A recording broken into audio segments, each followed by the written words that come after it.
ბავშვი, რომელმაც გაჭირვებას ვერ გაუძლო.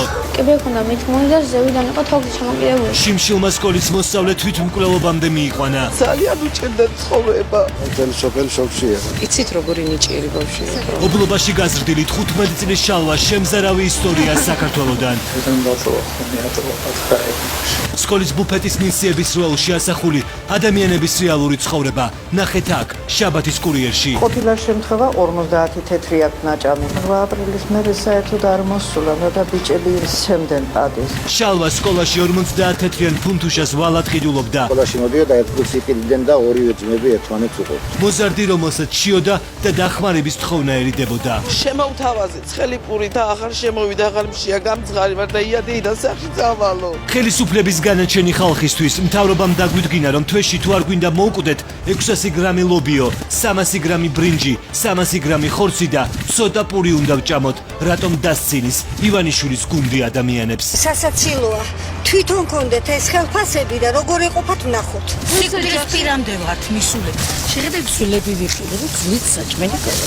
ხელისუფლება გვიმტკიცებს, რომ ჭამისთვის, ჩაცმისთვის, გზავრობისთვის და კომუნალური გადასახადებისთვის 4 სულიან ოჯახს 361 ლარი ეყოფა. 4 ლარი უნდა დახარჯოს საშუალო დღეში გამოკვებისთვის. ეს დაახლოებული მაინც არის რეალობასთან. მაშინ, როდესაც ხელისუფლება გვიმტკიცებს, რომ დღეში 4 ლარი კვებისთვის საკმარისია, ნახეთ როგორ იზრდიან თავად ხელფასებს. ეხლა გინდათ ხელი მაჩვენოთ სიარულში და თან ამაზე კომენტარი გავაკეთოთ. ეს თითქმის არც ერთ ნორმალურ ქვეყანაში არ ხდება. თბილისში ხელფასები 120%-ით გაიზარდეს, მარნეულში 62-ით, რუსთავში თითქმის 80-ით, ახალქალაქში 70-ით. როდემდე უნდა მოიწყონ ცხოვრება ჩვენს ხარჯზე? ბოროტად სარგებლობენ იმ შესაძლებლობას, რომ ისინი წვიდა ბიუჯეტი როგორ უნდა გადანაწილდეს. დიდი მადლობა. კლანების ომი ქართულ ოცნებაში რას შეეწირა, რეალურად ქობულია. დღეს 9 საათზე რა თქმა უნდა ჩვენთან გაიგებთ. ის რაც დაგიმალათ ხელისუფლებამ. რაღაცის მიტაცება უნდა. ჩხარტიშვილის სამინისტრო შეუულიათ პირდაპირ დაარქვან. ისევ ჩხარტიშვილი, ისევ მამაცაშვილი და ისევ ივანიშვილის კლანი. მილიონებზე ნადირობაში ფეხქვეშ გათელილი ინსტიტუციები და თოჯინების თეატრად გადაქცეული საქართველოს მთავრობა. თოჯინებივით ექცევა საკუთარი გუნდის წევრებს. ეკონომიკის მინისტრის გასაძევებლად პრემიერ ბახტაძეს ლამის სპეცოპერაცია დასჭირდა. ჩემთვის არ იყო ეს გადაწყვეტილება ცნობილი. ქობულიას უთხრეს, მაგრამ მაინც არ მიდიოდა. დღეს 9 საათზე ჩვენ მოგიყვებით, როგორ, ვინ და რა ვითარება შეაიძულა ეკონომიკის მინისტრს გადადგომა. თავრობიდან ერთი მინისტრი უკვე გააძევეს, რიგში სხვები არიან. ხომ ფიქრობთ, რომ შემდეგი შესაძლოა თქვენ იყოთ, ვისაც ასეთ ფორმით მოხსნა? არ ფიქრობ. დიდი მადლობა შემდეგი მინისტრი, რომელსაც ასეთი ფორმით გაუშვებენ თანამდებობიდან შეიძლება თქვენც იყოს. მადლობა, დიდი მადლობა. თავრობიდან მინისტრებს აძევებენ, პრეზიდენტისგან კი გუნდი გარბის. შეჟვანიან დატოვა თანამდებობა. რასაკეთებთ?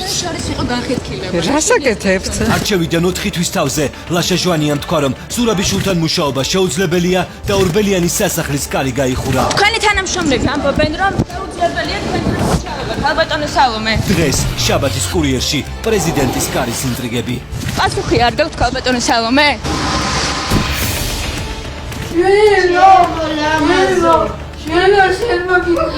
პოლიციის მსხვერპლი ახალგაზრდა მამაკაცი შინაგან საქმეთა სამინისტროს თანამშრომლებმა ცემით მოკლეს.